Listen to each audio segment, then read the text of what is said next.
Good morning. Happy Tuesday. Welcome to ScreenJunkies Universe. We're going to have a good day today. We've got Billy Business at the table. Yo, what's up? What's up? It's like I just saw you today and we didn't even talk 10 times already. Joe Starr is here. He just ran in from an appointment with God. Dan Merle. What? I'm just going to go with it. It went well. Good. Excellent. We have a lot to talk about today. We're going to talk about Stan Lee's company came back against what Bill Maher had, or in response to what Bill Maher had to say. Spinal Tap news. I know that hot off the presses, but first.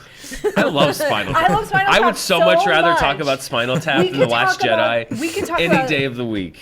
Spinal Tap is one of my favorite movies of all time. We can talk about it all day long in our office later today and a little bit on this show. But first, we got to talk about that Lego Movie 2 movie trailer, which dropped today. It's directed by Mike Mitchell. Oof, that's a rough filmography. Yeah, I know. Trolls, Shrek Forever After, Deuce Bigalow. This is written by Chris Miller and Phil Lord, so that's the good news. How are we feeling about this overall? I'm nervous. Uh-oh. Not so much because the trailer was fine, I guess, but Lord and Miller sequels that have been left behind by Lord and Miller have a track record of not being very funny. Cloudy with a Chance of Meatballs 2 is horrendous compared to the first Cloudy with a Chance of Meatballs, which is super, super funny if you've never seen it. So the trailer looked fine, but I'm still nervous. All right, Joe, on edge. Where are you Very on on the edge. feelings I didn't chart? sleep last night thinking about this. No. Oh, that's the perfect. That's why you stay here, JT. That's why we love you, made JT. it sad. That was my face watching Cloudy with a Chance of Meatballs 2. I'll be the fudge babudge that's just like I'm tired of these, man. These Lego movies have You're tired of the second one? No, this is the fourth one. Well, yeah, of the Lego franchise. These Lego things keep having a diminishing returns for me. I would call Ninjago the planes of the Lego universe. Yeah, where Here's the thing. These Lego things, there's a very specific style of humor for them to get kind of like like you take kind of a more serious subject and you kind of turn it on its head. I really like the first Lego movie. I like 2/3 of the Batman Lego movie. It just becomes too much movie by the end. It's like sensory overload.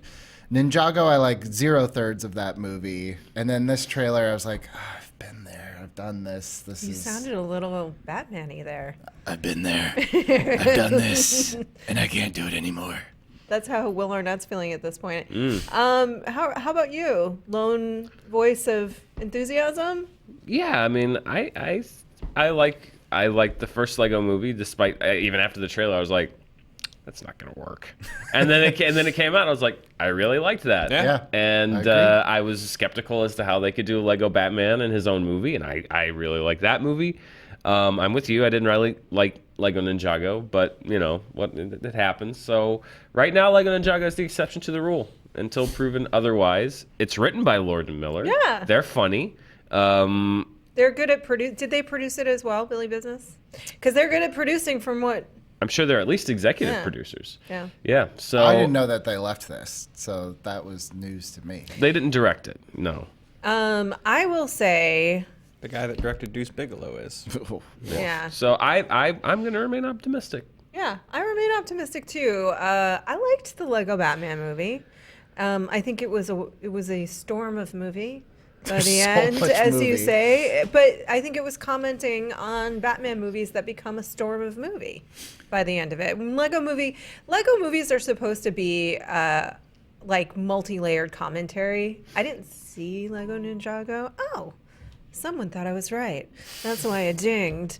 I didn't see Lego Ninjago, so I have no opinion. So I'm going to go with Joe and say it's like planes, and it doesn't exist. You can't discount it just because. I can. Okay. I just did. Sure. I'm on the internet and I said it, so now it's real. It happened. It's not canon because I don't like it. Why can't we do that? It's our world. When does Tiffany Haddish sleep? Oh Never. God, never. Never. That poor Every trailer. She's in yeah. every trailer She's for in every movie. Get that money, Tiffany. I'm gonna Yes. see like a World War II trailer, and then she's just gonna pop around the corner. Like she's in every trailer Listen, I see. The entertainment business is mercurial and unfair, and really grimy and awful sometimes. So I applaud Tiffany Haddish. Welcome to our movie show. It's true. I applaud Tiffany Haddish for just getting as much money. You know, I haven't seen every movie that she's been in after Girls Trip, but I will say, even if the movies that she's been in weren't good, she was never the problem with them. Yeah. She was always there. She was doing her best.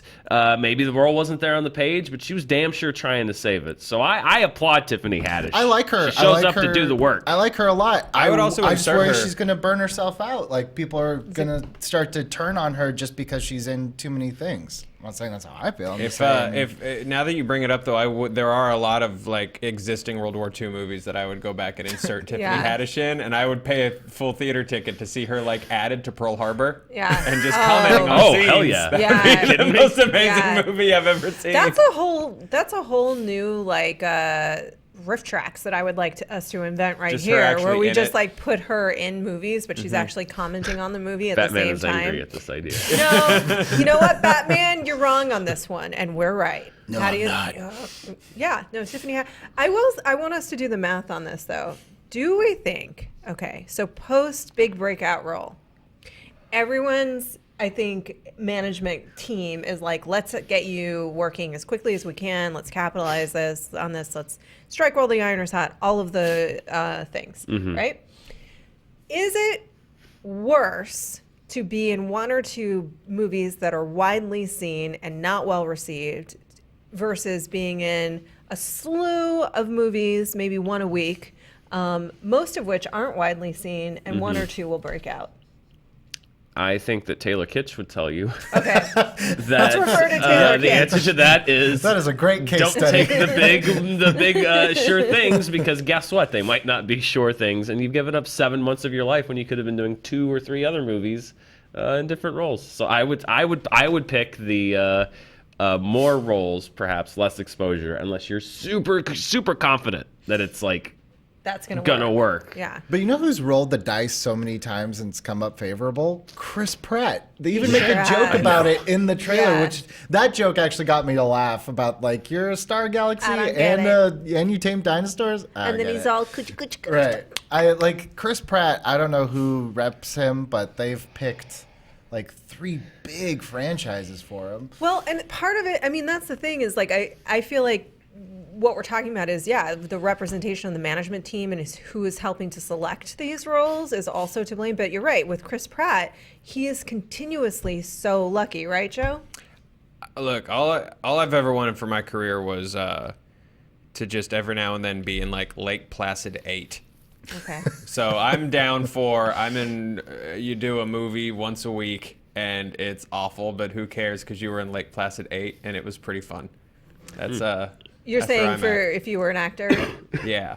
Okay. Uh, A lifelong goal of mine is to be just eaten by one genetically engineered water beast in an asylum movie, and someone can make that I happen. feel like for that's me. not that big I think of we an can make ask. that happen today. Do you really Yeah, think so? I think we could probably make some calls I'm and make that not happen kidding. today. Like, don't tease me like that because I really do want this to happen. Okay, our final consensus on Lego 2 is Joe? that I'm more interested in Lake Placid 8 now. Okay.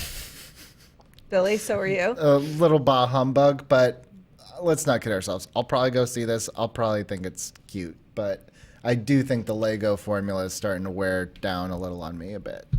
All right. I remain optimistic. As do I. All right, there we go. Let's talk about None of us are friends anymore. Oh, okay. But we're still a Onward. couple, right? Yeah. Yeah, but couples often are together out of just sheer stubborn bitterness. So I feel like that tracks in your storyline. We'll try to bring it around so that you're in love again. Sweet. So we lost Stan Lee, as we know, and following his death, obviously a lot of fans and by fans I mean fans like us, but also celebrities, people in the industry were all grieving his death because he had such a wide-ranging impact creatively, in terms of inspiring us to be our better selves, all of the above, right? And certainly in terms of the films that we see today, Marvel Cinematic Universe and beyond. So Bill Maher decided he needed to weigh in. And this is a very interesting cultural trend, is that when people are collectively having an experience and you don't feel a part of it, you then feel the need to point out why that experience is wrong. And that's what he felt the need to do. So he wrote a blog post entitled Adulting, because apparently this wave of grief and celebration was indicative of all the problems we have in the world, according to him. And he talked about comic books to being to blame for dumbing down America. He also minimized Stan Lee's accomplishments, saying, "The guy who created Spider-Man and the Hulk has died, and America is in mourning, deep, deep mourning for a man who inspired millions to, I don't know, watch a movie, I guess." Oh. So anyway, Stan Lee's POW Entertainment Company responded to Maher, saying, among other things, comic books, like all literature, are storytelling devices. When written well by great creators such as Stan Lee, they make us feel, make us think, and teach us lessons that hopefully make us better human beings. One lesson Stan taught so many of us was tolerance and respect. And thanks to that message, we are grateful that we can say you have the right to your opinion, that comics are childish and unsophisticated. Many said the same thing about Dickens, Steinbeck, Melville, and even Shakespeare. But to say that Stan merely inspired people to watch a movie is, in our opinion, frankly disgusting. Countless people can attest to how Stan inspired them to read, taught them that the world is not made up of absolutes, and that heroes can have flaws and even villains can show humanity with their goals. They went on to say a number of other things. You should read their response in full, but they finalized with, "We will rely on another of Stan's lessons to remind you that you have a powerful platform. So please remember, with great power, there also comes great responsibility." I think my favorite response to this was Neil Gaiman, who basically said, I think it was Neil Gaiman, it was him or somebody else, who basically said, my previously high opinion of Bill Maher is now so tarnished. No, that wasn't Neil Gaiman. Neil Gaiman was basically saying, whatever, he's dumb, don't listen. But yeah, Dan? Yeah. I don't like Bill Maher. Okay. I don't. Used to watch his show, stopped watching his show. Too, and so did I. Politically, oftentimes, many of his guests and some of his opinions, I would often agree with, and I enjoy debate. I don't like him. I think he's smug. I think he's self-righteous. I think he's superior. I think he's arrogant. And I can't stand him. He's the kind of person that people on the other side of the aisle on the right point to when they think of people who have leanings that go to the left, and those of us who believe that way, I just want to say, yeah, we don't want him either. I hate smug people, and he's one of the smuggest, most self-important people that I know, judgmental, and I just hate his, "Let me talk to everybody about the people who read comic books." It's such an act. It's such a caricature of just a. I don't like the guy. I really, really don't. It should not be shocking that Bill Maher is the one who goes, like, "Let me talk to all the children who think that these adults are real." Yeah, he's condescending too. It's condescending. In addition to being smug. He's just like, I don't get. Who likes him? Who likes Bill Maher? You know what? Who likes Bill Maher? He's been just an Islamophobic piece of shit for that was years. That was for a while now. That was the burn. The burn. He So sucks. the Neil Gaiman burn basically was essentially more people care about Stan Lee and his passing than care about you alive, Bill Maher. And that. I mean, I don't like the guy, but that's. But it's true. And then I didn't say it. Neil Gaiman said it. My favorite was More power to him, man. my favorite was the people that came, rightfully so, and I don't know who the first one was, but I saw a lot of people that did it. They were just like, "Oh, really? You didn't seem to mind taking the Iron Man money when they came to you to be in the movie because he's in Iron Man 2 or Iron Man 3, one of them. Didn't 3. they cut him out? No, Am I right? he's See in in it. there? Yeah. Here's the other Joe weigh in, because Bill Maher still has some kind of an audience, I suppose.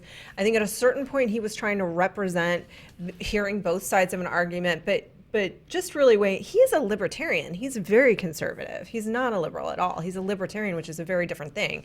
He believes in no government. It's a highly conservative viewpoint in terms of politically speaking. Joe, weigh in. I'm not too. whatever his political leanings is, he's a big old dick. He's been a big old dick for a long time. I got family that's super conservative and libertarian, and they're not big old dicks. I wasn't trying to conflate the two and say he's an asshole. He's a big old dick, and I like that we just sort of hit the Stan Lee company response, and I'd much rather just talk about Tiffany Haddish for another 20 minutes than give Bill Maher a platform. Well, the other side of it too is like to say like, and I'm sure I'm preaching to the choir at this table and anyone who's watching, but like, how can you have something like and Draco's Love is Love and as in that medium and be like, oh, this is like a children's like thing? It's like, I'm sure Mark was inspired by what the art and the means of the message from when he was a kid, which probably derived from something that Stan Lee created. Like, it's all cyclical. So to boil it down to Hulk smash is A, just like misrepresenting what the form can do, and B, I'm with you. Like, I don't understand why, not just him, just anybody, like with this and Armie Hammer, it's like, why is Stan Lee's death provoking people to just show like a nasty side almost, or like a self-entitled, like condescending side to themselves? And I saw Armie Hammer's apology.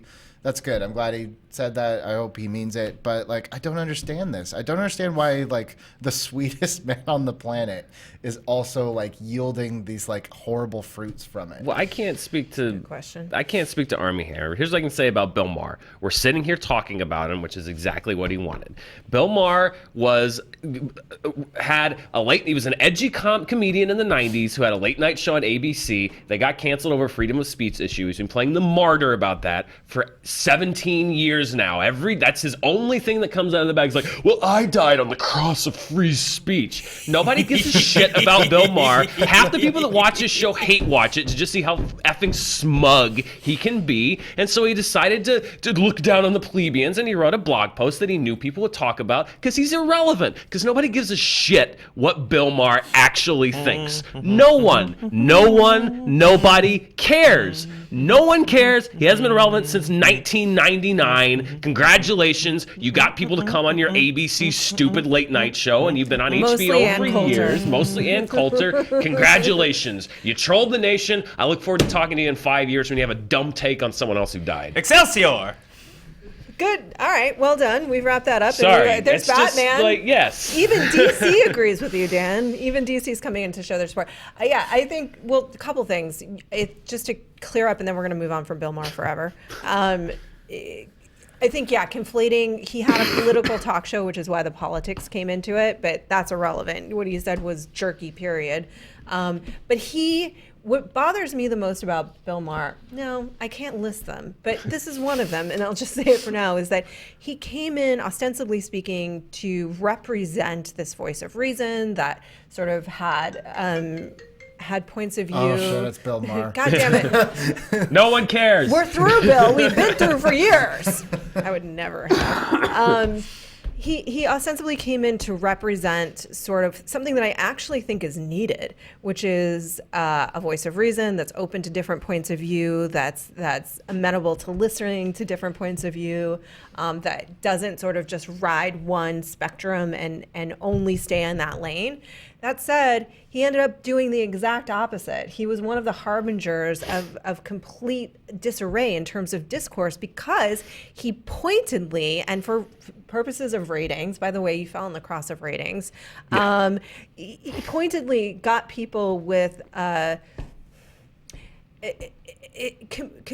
completely oppositional, but also not representative points of view. They were so extreme on whatever side they were talking on, particularly and incendiary, and that became what represented the conversation. And it wasn't representative of the real conversation of actual people, but he didn't want to do that because that wouldn't make him seem sexy and edgy and all these other things. Too nuanced, and I'll put it in his language. It's too nuanced and boring. Yeah, exactly. It's too nuanced and boring, and that's what you're doing here as well. You're not taking a nuanced look at a very impactful creator who has done more good than most of us would ever hope to do. So there you go. Stan Lee has 10 times the legacy that Bill Maher will ever have. That almost anyone will ever have, right? Yeah.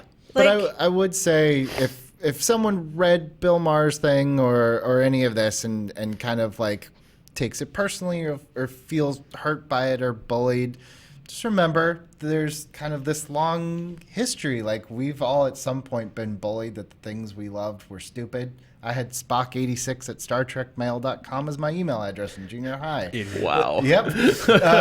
But even so, amazing. We loved what we loved during times when it wasn't cool to love what we love and no one understood what we loved. And look at now, like, it all kind of came full circle. So your comics aren't dumb. The things you read aren't dumb. Like, don't listen to this garbage. That's Stan wouldn't. I think the response that Powell gave is very much in line with what I think he would have said. Yeah, and you're representing the calm voice of reason as a. I've already lost it on Armie Hammer. I can't get mad at every person that's going to take advantage of a situation, you know? That's fair. I honestly, you're right. It's just unfortunate and it's just sad and it's fine, world. Damn it.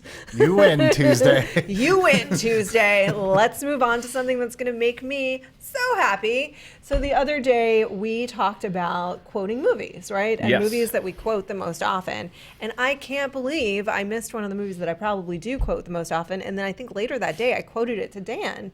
There was some situation that happened in the office and I said, "I am as God made me." Oh, that's right. Which is a quote from Spinal Tap.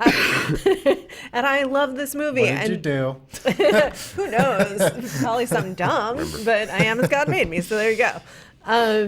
I love this movie. This is like, to me, this is what we should all be looking towards for a realistic depiction of Ozzy Osbourne. And certain, like, one of the scenes was actually lifted from a moment that Ozzy had where he was wandering in the cavernous pits of a stadium trying to find his way to the stage of metal, of comedy, of parody. Okay, Spinal Tap.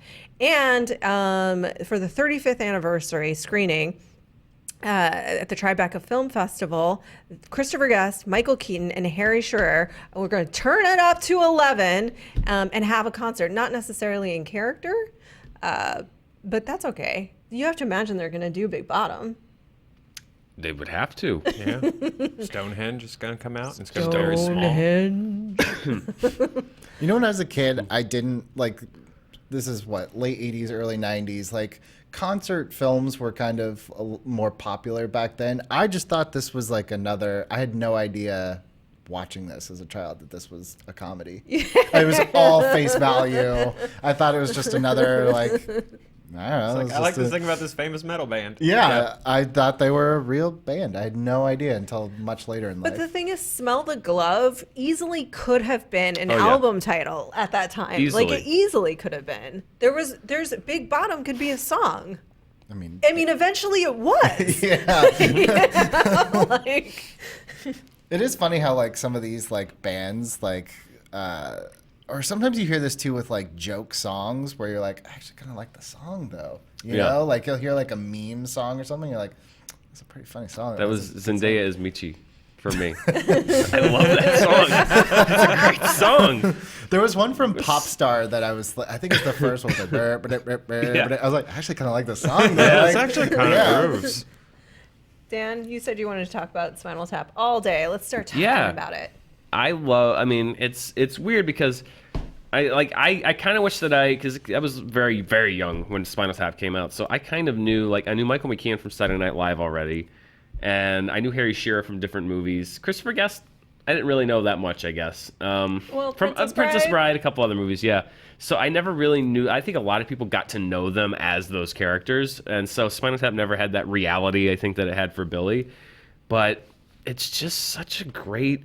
Somebody pointed something out to me, like the little things in that movie. Mm-hmm. I cannot remember who it was. It may have been Ebert in one of his reviews, or an essay I was reading. But even down to, like, if you look at the opening scene with Rob Reiner, these little subtle things when he's introducing him, his character. If you watch him, he doesn't know what to do with his arms, and so he keeps like crossing and uncrossing his arms, and it's just like the little subtle detail of the fact that this is a director on camera who's not comfortable with it and isn't sure what to do with himself, but they don't draw attention to it. It's just such a subtle little detail, and there's so many things in that movie that are just kind of like whiz by, just like even small jokes, things in the background. I love the cutaway to Dana Carvey and Billy Crystal at the party, which doesn't have to do with them necessarily, but like the idea that they're these mimes that are serving food, but they only have so many bits. So he's like, what do you do? It's like, I already did the thing. What do I, just like the fact that they have these little cutaways. Artie Fufkin, Paul, she's like, kick me right in the ass, just things like that.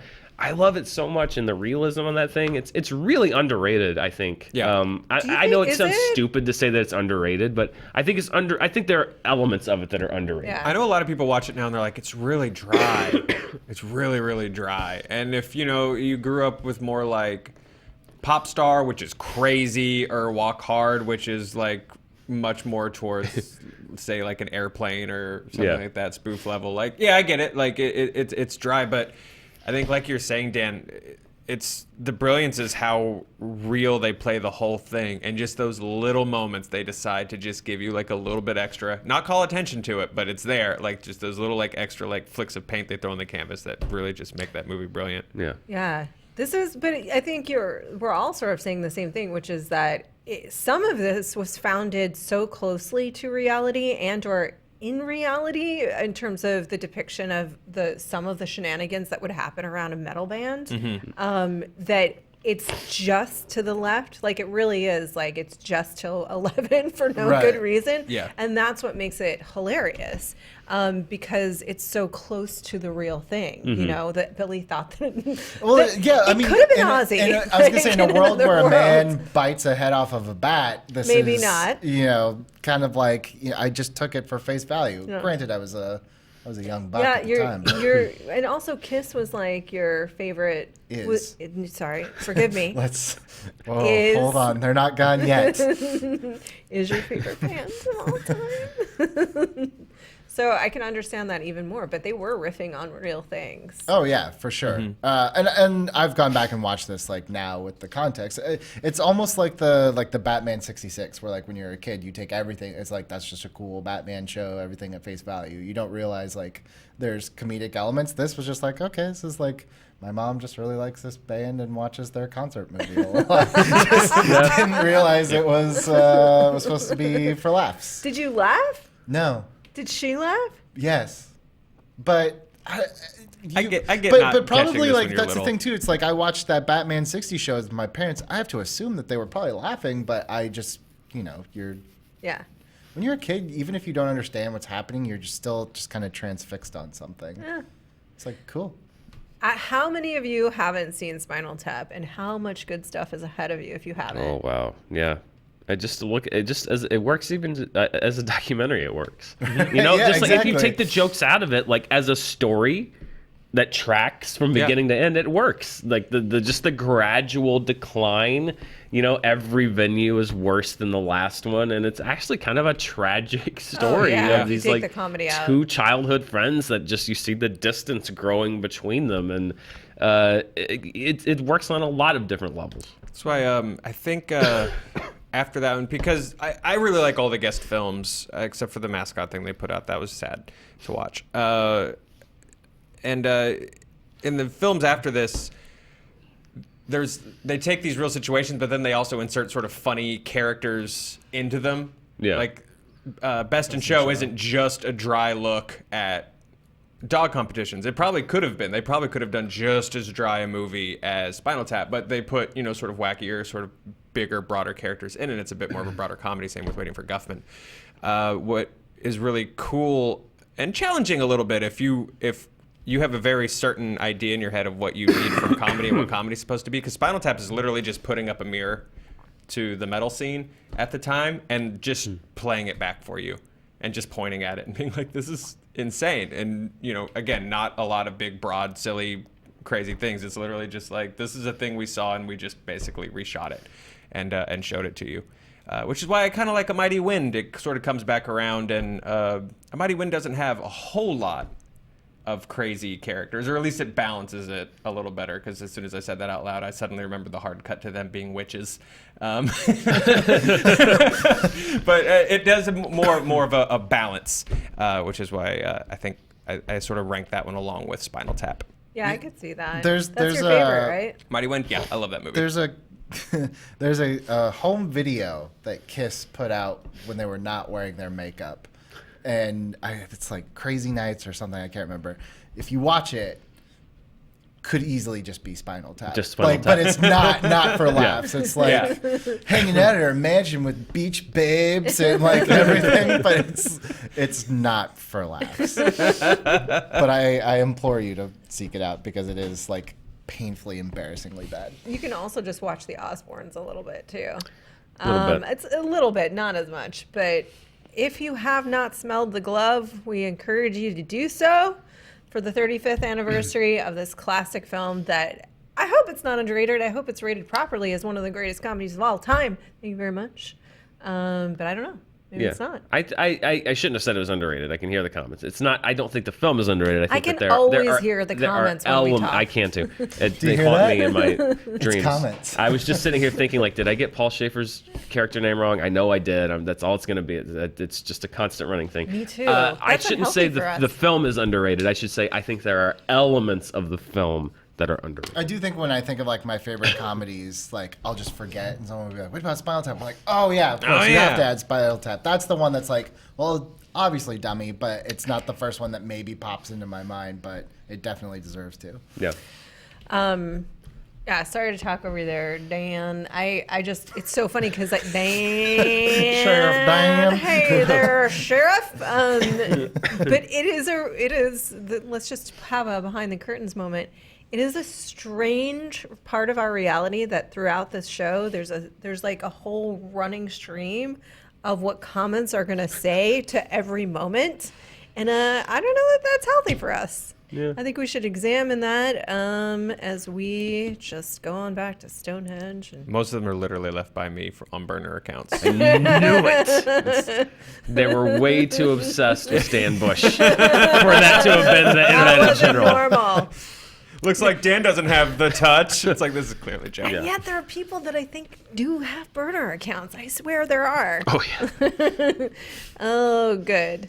It was good to talk to you guys today. I think we've learned a lot. We've definitely ridden the wave on this one of emotional. Yeah, this one was. Yeah. This one's a wave of feelings and thoughts. Yeah. Well, I hope you What a enjoyed our Tuesday. thoughts and feelings. We love you. We appreciate you. We value you. You're the best. You are an amazing community. Thank you for being you on this almost near Thanksgiving. You are what God made you. You are what God made you. Remember that. That's another really small moment in the movie. I am as God made me, and it's so true. Bill Maher's at home going, "Oh great, another God discussion." Did I get likes? Sorry. Now I just like pictured I just like had a very pitiful flash of like him and tighty whities and just like a lot of ice cream and like just a wash of neediness I'm just going to assume every negative comment on this video is Bill Maher at this point. with Just all of his burner burner accounts. accounts. HBO interns just doing it for him. Maybe Yeah. we should be more nice and understanding of Bill Maher. We'll try that tomorrow. Honest Trailer commentaries, movie fights this Thursday. Lots of things to watch this week, so please stay tuned. Thank you and have a beautiful Tuesday or whatever day you're watching this. Could be a year from now.